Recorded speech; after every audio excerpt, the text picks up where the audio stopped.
Okay, so we're logged into a Nudge test account, and the first thing you see when you log in is a dashboard of recent activity. But because this is a test account, there's not really any activity to see.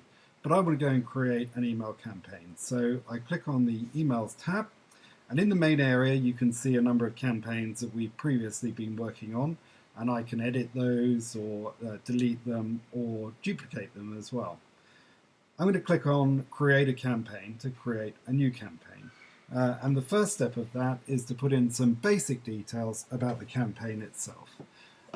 Starting with the subject line.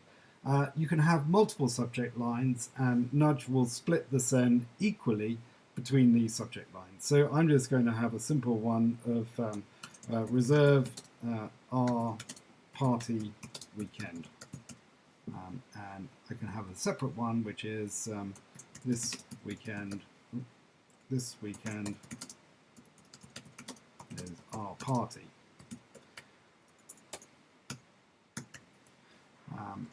And Nudge will split the send equally between those subject lines, and then in the reporting you'll be able to see the impact that those subject lines have. We also have a pre-header as well, so that this is a quick summary of the campaign that's also shown in the inbox, which is often used as a sort of teaser for the main campaign itself. I'm going to leave this one blank for the moment.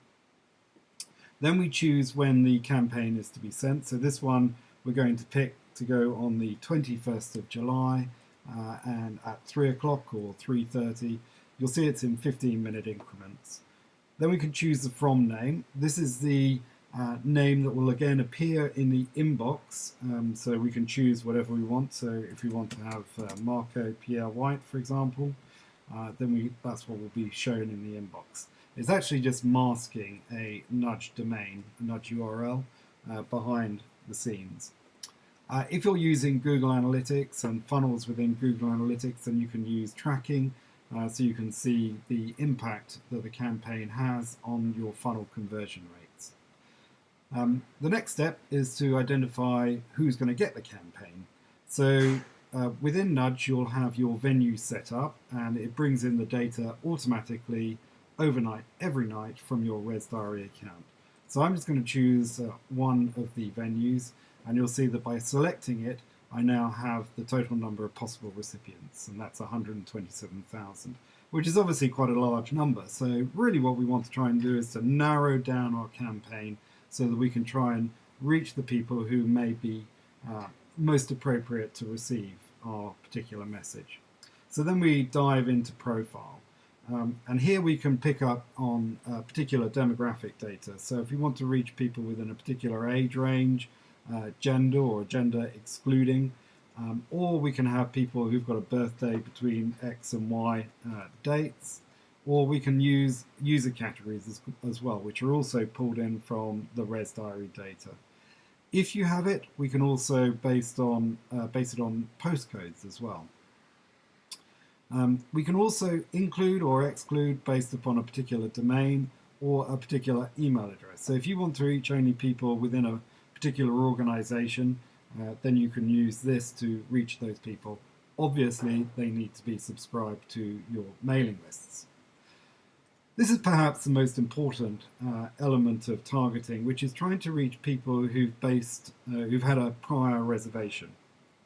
So here we can see these are the various reservation types that this client has, and we can say, okay, I want to target anyone who's had 2 or more inquiries or 2 or more reservations for dates between X and Y. So you can see here I've selected 2, and in the entire data set we've got 5,431 recipients who are signed up to mailing lists who've had in the entire history of the ResDiary diary 2 or more bookings. Yeah, but then we can filter that down to between particular dates as well.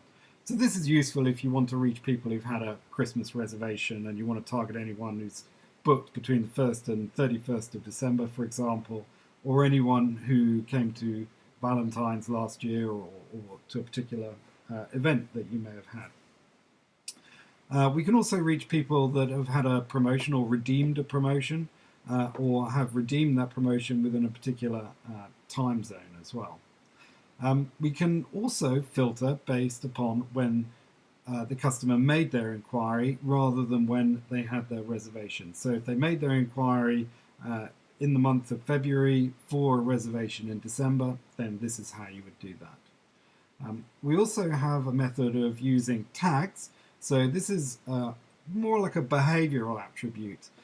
So it would be, for example, if they like wine tasting, you might create a tag for wine tasting, or if they like Chelsea, for example, or something like that. Then these are sort of little behavioral nuances that you can apply to these customers. The final method we have of filtering is based upon the feedback that the customers have supplied after their reservation. So your ResDiary account, if you have it enabled, will send the customer a good visit email, and they're asked to rate their experience on a number of criteria. And here we can target people, for example, who've rated food and drink between 4 and 5, between X and Y date. Obviously, this is a client data, so I don't really want to go into that, but I can assure you that it works. So once we've done all of that, then we go into building the content itself for the campaign. Now, Nudge has a series of predefined templates, and you can basically build the campaigns as you see that's going to meet your sort of content that you have available. So this is what we call the template selector, and in the main area here we have the template itself. So here we've just got the header and we've got the footer, and there's nothing else. But over here on the right we've got a series of items that we can drag into the main area that will help us build our campaign. So I'm going to take one and I'm going to drag it over, and I'll see the 2 green lines, and then that will allow me to know that that's where I can drop that particular item. And we've got quite a lot of nice little things here that you can drop in, and it's very it will pay a lot of dividend if you actually go and have a play with these on the Nudge sandbox when you get an opportunity. But you can basically see, I can build the campaign as I see fit, and we have a number of items where you can just drag out block quotes, for example, and I can put in spaces, etc., etc. And we have different colored items as well, so you can see particular callouts. Now, all the fonts and the colors are defined by the client according to their brand guidelines, and they actually build those themselves without our intervention.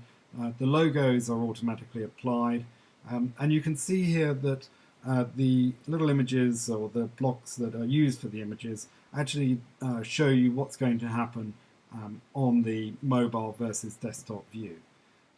Now, it's a very simple process to edit. I just click on the text, and I can just then go and make the text changes as I see fit.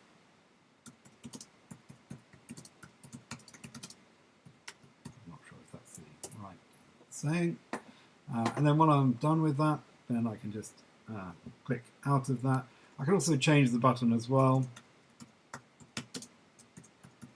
And when you see the little globe icon with the link, you can click on that and put in a URL, which is going to be the destination URL of the call to action. So I'm just going to do that. If you want to add an image, then you control your own image library within Nudge, and you just click on that, and you can choose an image to put in, and then it will put it in automatically, and it will be optimized obviously for the various devices. Full width for fluid image. The maximum image width is 620 pixels wide, so don't go beyond that, but you can obviously scale the height on that to be appropriate. So once you're done, I'm not going to bother filling in all the details, but at the bottom you can see obviously the social media links, and the venue website will drop in automatically as well. Once you're happy with that, you can click on an HTML preview, so you can see what it's going to look like. And you've also got a text preview as well, so you can see what it's going to look like for people who have images switched off or images blocked.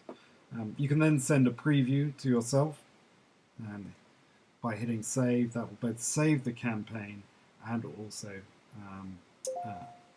send the preview as well. So I'm now just going to go into my Gmail and we will have a look at that campaign. So here we go, and we can see what it's going to look like.